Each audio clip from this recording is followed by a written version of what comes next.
Imaginez un endroit où la planète répète ses plus grands succès.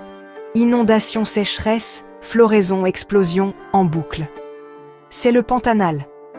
Niché principalement au Brésil, c'est la plus grande zone humide tropicale de la Terre, s'étendant sur plus de 140 000 km². Pensez-y comme une version miniature de la biodiversité mondiale, le tout réuni dans une mosaïque vivante et respirante. Lorsque les rivières débordent chaque année, de riches sédiments se répandent dans les plaines. L'eau monte, la vie explose, poissons, fleurs, insectes, oiseaux, puis se retirent lentement, laissant derrière elles des nurseries de nutriments. C'est un battement que l'on peut sentir, inondation, festin, repos, et ça recommence. Ici, la distribution est légendaire. Les jaguars, les plus grands félins des Amériques, traversent la forêt-galerie comme des fantômes avec leurs yeux à vision nocturne.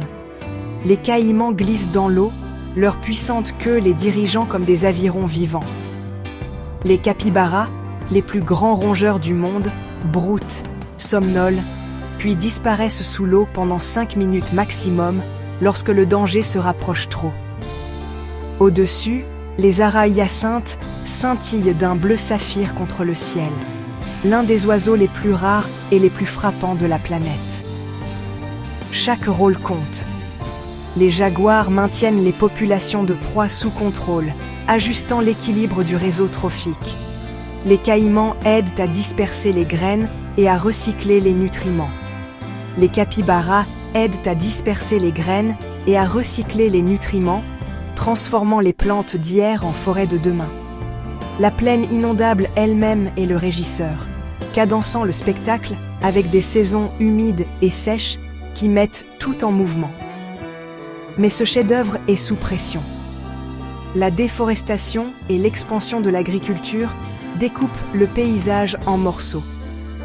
L'élevage bovin remodèle les berges des rivières et assèche les zones humides.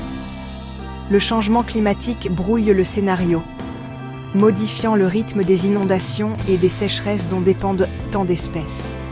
Fragmenter un écosystème comme celui-ci, et les connexions commencent à s'effilocher. Les chasseurs, les brouteurs, les pollinisateurs, les créateurs de sol. Je pense à un jaguar rampant sous les broussailles, un tonnerre soudain d'ailes soulevant un nuage d'oiseaux, un caïman se prélassant comme une statue écailleuse sur un banc de sable. Des scènes qui semblent éternelles, mais ne le sont pas. La beauté du Pantanal est plus qu'un simple paysage. C'est un système vivant qui stabilise l'eau, stocke le carbone et soutient des communautés bien au-delà de ses frontières. Le protéger, c'est protéger la résilience climatique, les économies régionales et un réservoir mondial de vie. La bonne nouvelle ? Nous savons ce qui fonctionne. Protéger les plaines inondables.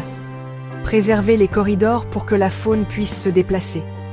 Soutenir l'élevage et l'agriculture qui maintiennent les forêts debout et les sols sains.